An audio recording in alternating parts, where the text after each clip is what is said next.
There is a strange corner of the British used car market that most buyers barely notice. While thousands of people automatically head towards crossovers and SUVs, sometimes spending close to £9,000 more simply to get that higher riding body style, several excellent Toyota saloons are sitting in classifieds for far longer than you might expect. And that lack of attention is exactly where the opportunity begins. If you are shopping for a dependable, comfortable, and sensibly priced used Toyota in 2026, there are 3 models worth knowing about before you hand over any money. What makes these 3 cars especially interesting is that demand has largely moved elsewhere. Depending on age, specification, mileage and condition, examples can often be found for roughly £22,000 or less. But I would not judge them simply by the equipment list or how modern the dashboard looks. The more useful question is what happens after years of real-world ownership, when servicing, wear and repair bills start revealing which cars were genuinely well engineered. After spending close to 2 decades around vehicle maintenance, you begin to notice patterns that short road tests rarely uncover. Some cars remain remarkably straightforward as the mileage rises, while others slowly turn into a collection of expensive inconveniences, and the car taking the top position deserves particular attention. Toyota has withdrawn it from certain markets, yet much of its engineering is closely connected to models carrying a Lexus badge. That creates an unusual situation in the used market. Examples can now cost less than a brand new entry-level compact SUV, even though many buyers never put this Toyota on their shortlist. That lack of demand is not necessarily bad news. In fact, it may completely change the way you approach your next used car search. To understand how these saloons became so overlooked, you only need to look at how buying habits have changed. SUVs and crossovers have taken an enormous share of the spotlight, while traditional saloons have gradually been pushed into the background. On the second-hand market, that means some genuinely strong cars attract far fewer inquiries than they once did.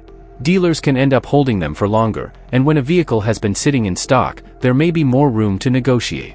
None of that automatically means the car has become less reliable or less well-built. It simply means buyer attention has moved somewhere else. A different body shape becoming fashionable does not suddenly make an older design mechanically inferior. Sales popularity and engineering quality are 2 completely different things, and buyers who understand that can sometimes get far more car for their money. That is exactly why these 3 Toyotas deserve a closer look. They may not be the models everyone is searching for, but that can work heavily in your favor. For older motorists in particular, the argument becomes even stronger. A comfortable saloon with predictable controls, a smooth ride, good visibility, and the ability to cover high mileage without constantly creating new expenses can make far more sense than choosing an SUV simply because that is what the market currently prefers. When everyday comfort and long-term ownership matter more than following a trend, the cars coming up have several advantages that are difficult to ignore. There is, however, one check you should make before buying any example. Certain Toyota vehicles produced during specific periods were included in manufacturer recall campaigns involving the fuel pump. In affected cars, the component could develop a fault that might lead to reduced engine performance and, in some circumstances, cause the engine to stop running. If the manufacturer-approved repair has already been completed, the work would normally have been carried out as part of the recall rather than becoming a routine repair bill for the owner. So do not rely purely on a seller telling you that everything has been taken care of. Ask for the vehicle identification number before committing to the purchase, then check the car through Toyota UK and the official British vehicle recall system to confirm whether any outstanding safety campaigns still apply. It takes very little effort, usually costs nothing, and can prevent you from discovering an unresolved issue after the car is already sitting on your driveway. Keep that point in mind, because it becomes relevant again when we get deeper into the list. Now we can get into the 3 Toyota saloons that British used car buyers regularly overlook, starting with the model in 3rd place. If you enjoy content about cars, technology, innovation, and smarter choices for buying better, take a moment to subscribe to the channel. We are very close to reaching 1,000 subscribers, and every new subscriber helps this project keep growing. Here, you will find videos made to show what is truly worth it in the automotive world, with no fluff, no hidden advertising, and always focused on useful information for anyone who wants to avoid bad buying decisions. So, if this content helped you in any way, subscribe now, turn on the notification bell, and follow the next videos. Your subscription may seem simple, but it makes a huge difference for the channel. Thank you for being part of this journey toward 1,000 subscribers. In 3rd place is the 12th generation Toyota Corolla, focusing on cars built from 2020 through to 2024. It may not be the sort of saloon that makes people stop and stare, But for anyone who cares more about keeping ownership costs predictable than making a statement on the driveway, that is almost the point. This is one of those cars where the conversation is rarely about which enormous repair bill is coming next. More often, the surprise is just how long it can keep going while asking for little beyond routine servicing. A good example came into the workshop about a month ago. It was a 2022 Corolla with roughly 45,000 miles behind it. The owner had started noticing a faint shudder at low speed, usually somewhere between 15 and 20 miles per hour. Because this was her first car, she had already convinced herself that the gearbox was beginning to fail and that a very expensive repair was waiting around the corner. The first thing we did was connect the diagnostic equipment and check the car properly. There were no warning lights, no stored fault codes, and nothing in the electronic control system pointing towards a major failure. But once we drove it, the hesitation was obvious. It appeared at almost exactly the same point every time, when the direct shift continuously variable transmission moved from one stage of operation into another. That detail matters because Toyota's direct shift system does not work in quite the same way as a conventional continuously variable transmission. When the car first pulls away, it uses a physical launch gear rather than relying entirely on the belt-driven variable section. Once speed increases, the continuously variable part of the transmission takes over. As some cars accumulate mileage, the handover between those two stages can occasionally become more noticeable than it was when the car was new. In this case, the solution was far less dramatic than the owner expected. We changed the transmission fluid and then carried out the appropriate electronic relearn procedure. The slight hesitation disappeared and the gearbox returned to behaving normally. Depending on the workshop and exactly what is required, work like this could cost somewhere in the region of £130 to £170. That is very different from assuming the entire transmission needs replacing before anyone has even diagnosed the car correctly. There is another point that tends to get brushed over when people talk about the Corolla, and it concerns the engine choice. Not every powertrain offered with this generation is aimed at exactly the same type of owner. If your priorities are uncomplicated ownership, sensible running costs, and reducing the chances of expensive maintenance later in the car's life, the engine under the bonnet deserves just as much attention as the trim level. The smaller petrol-based hybrid setup, centered around an engine of roughly 1.8 liters, has a long-established reputation for prioritizing efficiency and straightforward everyday use. Its design is well suited to drivers who are more interested in smooth, dependable transport than chasing maximum performance, and that can become increasingly valuable as the mileage climbs. The 2-liter dynamic 4 setup gives the Corolla noticeably stronger performance and better response when you ask for acceleration. But it also uses a more sophisticated combustion and fuel management strategy. That does not make it unreliable, but as with any more advanced engine, maintenance history becomes increasingly important once a car has covered a lot of miles. On neglected examples, deposits can gradually build up in parts of the intake system, although that certainly does not mean every 2-liter Corolla will develop the same issue. If an engine ever begins to idle poorly, hesitate, or misfire, cleaning part of the intake system may sometimes be required. Depending on how much work is involved, that can turn into a bill of several £100s. For a driver covering considerably less than around 12,000 miles per year and who does not need particularly strong performance, the simpler and more economy-focused version can. Its reliability record is another reason the Corolla remains such a compelling ownership proposition. It is not a car known for regularly producing spectacular workshop invoices. That does not mean nothing will ever wear out or need replacing, because no vehicle can promise that. But when it has been maintained properly, the probability of being hit with exceptionally large mechanical expenses is generally lower than with many similarly sized alternatives. If you are specifically inspecting a 2022 car, there is also one very easy check worth making before you even begin the test drive. Open the bonnet and inspect the battery terminals.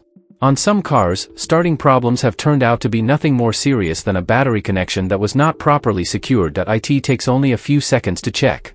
Carefully see whether either terminal can move by hand. There should be no looseness. If one of the connections shifts, it needs to be tightened correctly. It sounds almost too simple to matter, but that tiny detail could stop you from assuming the car has developed a major electrical fault when it refuses to start one morning in a supermarket car park. So who does this Corolla make the most sense for? Someone who wants to keep everyday motoring costs under control, does not cover enormous annual mileage, and values a car that is compact enough to maneuver easily through town and simple to park. Fuel economy strengthens the case even further. Depending on the powertrain, traffic, and driving style, figures well above 45 miles per gallon are entirely realistic, with hybrid versions capable of doing considerably better in the right conditions. That is what the Corolla does so well.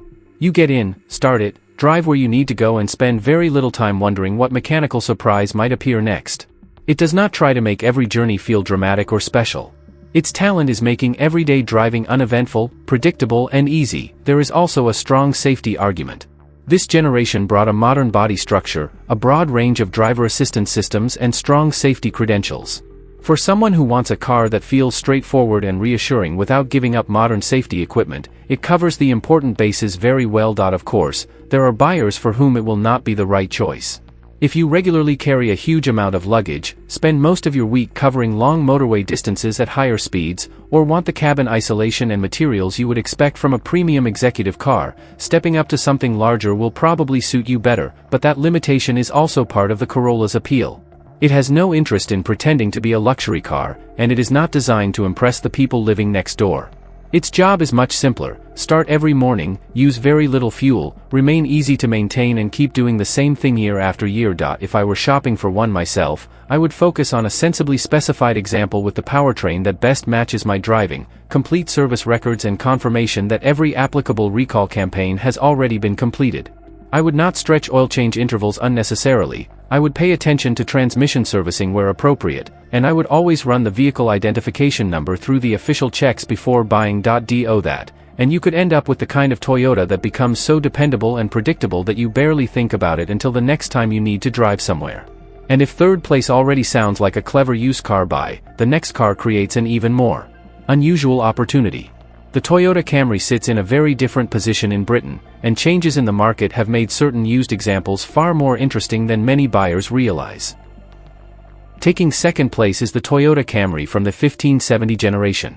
For the British market, the cars worth concentrating on are mainly those sold from 2019 onwards.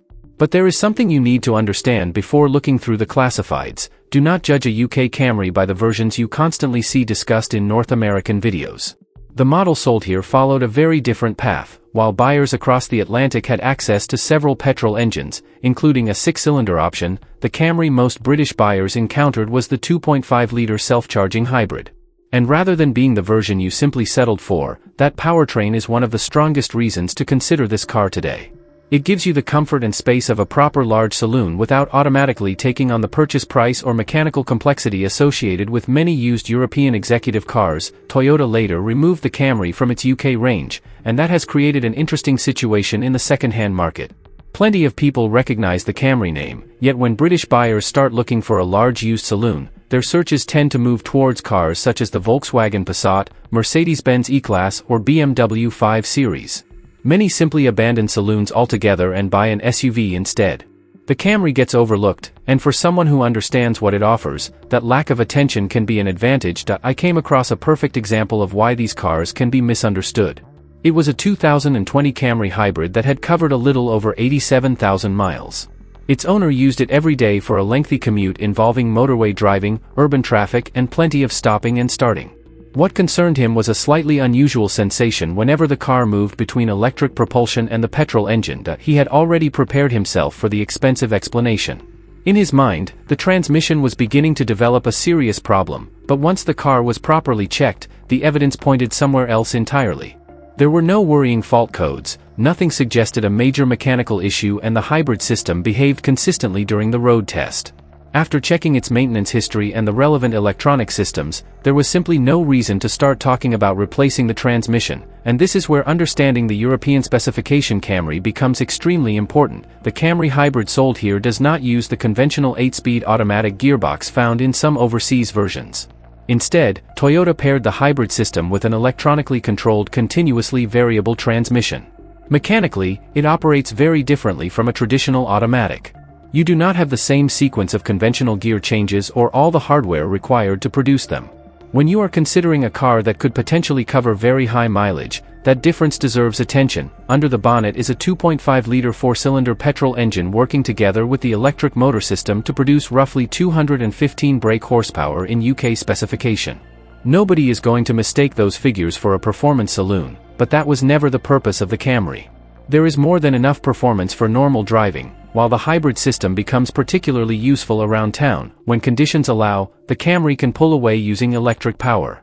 The petrol engine joins in automatically when required, while energy that would otherwise be lost during deceleration can be recovered and returned to the hybrid battery. The important part is how little involvement any of this requires from the person behind the wheel. There is no complicated routine to learn.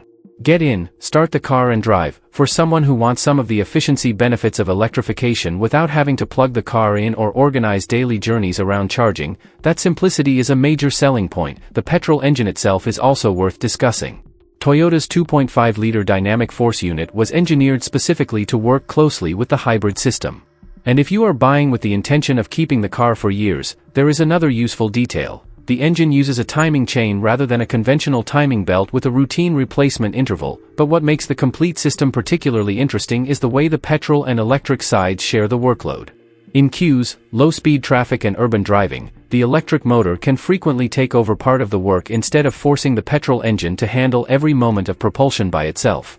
For a car that is going to be driven regularly for years, that operating strategy makes the Camry Hybrid especially well suited to intensive everyday use. If I were shopping for a used Camry in Britain, I would not spend weeks trying to find some unusual imported 6-cylinder North American example.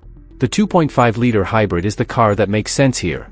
It reflects the Camry that Toyota actually offered British buyers, and that is where I would focus my search. Then you start looking at used prices, and things become much more interesting, depending on registration year, mileage, specification, service history and condition. 1570 Camrys can appear at very different prices on the British second-hand market. Higher mileage examples can become surprisingly affordable, while later cars with low mileage and excellent histories naturally command considerably more money. Now compare what the same budget buys if you start searching among used premium European executive saloons. The Camry gives you a body approaching 5 meters in length, generous rear passenger space, a useful boot, suspension tuned around comfort and a hybrid drivetrain capable of returning impressive fuel economy. More importantly, it achieves that without loading the car with some of the highly sophisticated mechanical systems that can turn an aging luxury saloon into a sequence of 4-figure workshop invoices. That philosophy becomes even more appealing for older drivers. Getting into the cabin is straightforward for a saloon. The seats are designed with long-distance comfort in mind and the major controls are relatively easy to understand. Visibility is reasonable for a car of this size as well. And once you are moving, the suspension does not spend its time pretending the Camry is a track car. Toyota did not build this thing to attack every bend as though you were chasing a lap time. The objective is far less complicated: carry people comfortably, remain composed over long journeys and make the driving experience feel relaxed rather than demanding. That might not generate the most exciting numbers on a specification sheet, but after several hours behind the wheel, a calm and comfortable car can be worth considerably more than gaining a few tenths of a second in an acceleration test. That does not mean I would buy the first used Camry I found. There are several checks I would consider essential before spending any money. The hybrid battery and high-voltage system would be high on that list. Ask for evidence of the appropriate hybrid health checks and make sure the maintenance history can be followed properly. Given the choice between paying slightly more for a car with a clear, well-documented history and saving money on an example surrounded by unanswered questions, I would usually choose the better documented car. I would also want to inspect it completely cold, arrange to see the car early in the day if possible, and ask the seller not to start it before you arrive. Pay attention to how everything behaves from cold, listen for anything genuinely unusual and then take a proper test drive lasting at least 10 to 15 minutes, including some stop-start urban driving. During that drive, pay particular attention to how smoothly the car moves between electric operation and the petrol engine. Remember that the petrol engine repeatedly starting and stopping is completely normal behavior for a Toyota hybrid. What deserves further investigation is severe juddering, genuinely abnormal noises or warning messages appearing on the dashboard. The brakes deserve inspection too. Even though that might sound slightly odd on a hybrid, regenerative braking handles part of the deceleration, meaning the conventional friction brakes may sometimes be used less aggressively than they would be in an ordinary petrol car. But reduced use does not mean they can simply be ignored. On cars that have spent their lives making short journeys, or examples that have sat unused for extended periods, check carefully for corrosion and uneven brake wear, then get underneath the car. British weather is not always friendly to metal, and years of rain, winter grime and road salt can leave their mark. A mechanically excellent Camry becomes much less attractive if the underside has been neglected. On older examples, paying for a pre-purchase inspection with the car properly raised is money well spent. Recall history matters as well. Take the vehicle identification number and confirm through the appropriate Toyota and official UK recall channels that any applicable manufacturer campaigns have already been completed. It is a quick check that can save you from discovering outstanding work only after the keys have changed hands. So who should seriously consider buying one? Start with someone who likes the dependability of the Corolla but needs considerably more room. Add drivers who cover regular long-distance journeys and put ride comfort near the top of their priorities. Then there are buyers who want an efficient petrol-electric car but have absolutely no desire to plug it into a charger every evening. There is another type of owner for whom the Camry makes even more sense, someone buying a car with the intention of keeping it for many years. Of course, it will not appeal to everyone. Taking the number one position is the 7th generation Lexus ES 300h, with particular attention on cars registered in Britain from around 2019 onwards. Yes, the badge on the bonnet has changed, but we are still very much inside the Toyota family. And despite moving into premium territory, this Lexus remains surprisingly easy to overlook. British buyers searching for an executive car often jump straight to a Mercedes-Benz E-Class, BMW 5 Series, Audi A6 or, increasingly, another SUV. Meanwhile, the ES quietly sits outside the spotlight. That is precisely why it deserves attention, because it combines genuine long-distance comfort with a hybrid system that remains remarkably straightforward to use, and that combination is strong enough to put it at the top of this ranking. One particular ES 300h illustrates the point perfectly.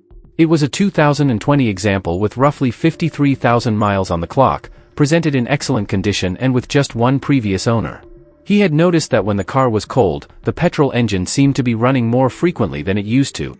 As often happens when people notice anything unusual with a hybrid, his thoughts immediately went towards the most expensive possibility. Perhaps the high-voltage battery was deteriorating and a bill worth several £1,000s was approaching, but guessing at expensive repairs is not diagnosis. We tested the hybrid battery, compared the individual voltage readings, checked the battery cooling system and then drove the car properly. The result was reassuring. There was nothing seriously wrong with the high-voltage system at all. The real explanation was considerably less dramatic. Several routine maintenance items had simply been allowed to run overdue. Once the servicing was brought back up to date, the Lexus behaved exactly as it should, and this exposes one of the biggest mistakes people make with hybrids. The moment the petrol engine begins operating slightly differently, some owners immediately blame the traction battery. A few minutes searching online can make things even worse because you quickly find stories involving the most expensive possible outcomes. Before replacing anything, proper testing should always come first. Under the bonnet, the ES 300h uses a 2.5-liter four-cylinder petrol engine operating on the Atkinson cycle, combined with an electric motor. Together, the system produces roughly 215 brake horsepower in UK specification. More impressive for a saloon of this size is the efficiency. Under favorable conditions, fuel economy around the mid-50s in miles per gallon can be achievable, but horsepower is not what makes this drivetrain interesting. The clever part is how Lexus put everything together. There is no conventional 8 or 9-speed automatic gearbox constantly moving through individual ratios. Instead, the ES 300h uses Lexus's electronically controlled hybrid transmission, commonly described as an ECVT. Its operation is fundamentally different from that of a traditional multi-speed automatic, and there is no constant sequence of mechanical gear changes happening underneath you. Around town, the advantages become obvious. At lower speeds, the electric side of the system can propel or assist the car whenever conditions allow. When you slow down, regenerative braking recovers energy, and the petrol engine automatically joins the process whenever additional power is required. The driver does not have to organize any of it. There is no cable to connect every evening. There is no need to plan your journey around public charging stations. You fill the tank with petrol as you would in a conventional car, and the Lexus decides for itself when to use petrol power, electric assistance, or a combination of both, for an older driver who wants better fuel economy without changing everyday routines to accommodate a plug-in vehicle. That simplicity can be extremely valuable. And then we reach the part that makes the ES 300h especially appealing as a used car. Sit inside a well-kept example, experience it on the road, and then look at what some of these cars cost second-hand. The numbers can be surprisingly difficult to reconcile with the amount of car you are getting. Prices in Britain naturally vary considerably according to age, mileage, specification, condition, and history. But the ES starts making much more sense when you stop comparing it with ordinary Toyota models and instead place it alongside equivalent premium executive saloons, because a Corolla is not really its competition. Put the Lexus next to a similarly aged Mercedes-Benz E-Class, BMW 5 Series or Audi A6, with comparable mileage and equipment, and the value proposition becomes much more interesting. Depending on specification, you can get high-quality upholstery, electrically adjustable seats, generous rear passenger room and, most importantly, an interior designed around reducing fatigue rather than creating drama. The drivetrain follows exactly the same philosophy. It was not engineered to turn every departure from the traffic lights into an acceleration contest. The ES has another objective entirely. It wants you to arrive feeling relaxed, and it normally takes only a few miles to understand what Lexus was trying to achieve. Broken road surfaces are dealt with calmly. The steering requires little effort, and low-speed driving can become remarkably quiet when the car is relying heavily on electric assistance. Take it onto the motorway and the character becomes even clearer. Where a smaller, noisier car can become tiring after several hours, this is exactly the environment where the ES starts earning its place. It is the sort of saloon you can step out of after a long journey without feeling as though you have spent the entire trip working against the car's safety is another strong point. The ES earned a 5-star Euro NCAP rating, and equipment varies by year and specification, but available technology can include adaptive cruise control, lane assistance, collision avoidance systems, and autonomous emergency braking. Third place gave us the Corolla, compact, economical, and built around making everyday ownership as uncomplicated as possible. Second was the Camry Hybrid, larger, more comfortable, and a compelling step upwards for someone who wants more space and refinement without automatically moving into a far more complicated premium drivetrain. Then we arrive here, with the Lexus ES 300h. Much of the broader Toyota hybrid philosophy remains, but it is wrapped in a car offering considerably more refinement, cabin quietness, and long-distance comfort. After spending close to 2 decades around cars in workshops, these are the vehicles that tend to interest me most. Not necessarily the models dominating conversations today, but the ones whose engineering and ownership costs can still make sense years after you have bought them. Having the biggest budget does not automatically mean you will make the smartest used car purchase. Sometimes the advantage belongs to the buyer willing to look where everyone else has stopped searching. So when someone tells you that you absolutely need an SUV simply because SUVs dominate the market, remember that there is another option. A proper, comfortable saloon. A well-established self-charging hybrid drivetrain, and in the case of the Lexus ES 300h, a used premium car that can offer an extremely compelling balance of equipment, comfort, and purchase price compared with some brand new compact SUVs. You now know which 3 cars I would put on the shortlist, but there is another side to buying used cars that matters just as much: knowing which models deserve considerably more caution before you hand over your money. I have another video covering cars where one major mechanical repair can be enough to turn what looked like an incredible bargain into a much less attractive purchase. If you want to reduce the chances of making that kind of mistake with your next used car, click the video appearing on your screen now. In just a few minutes, I will show you the lessons that almost 2 decades around workshop repairs have taught me to watch for. I will see you in the next video.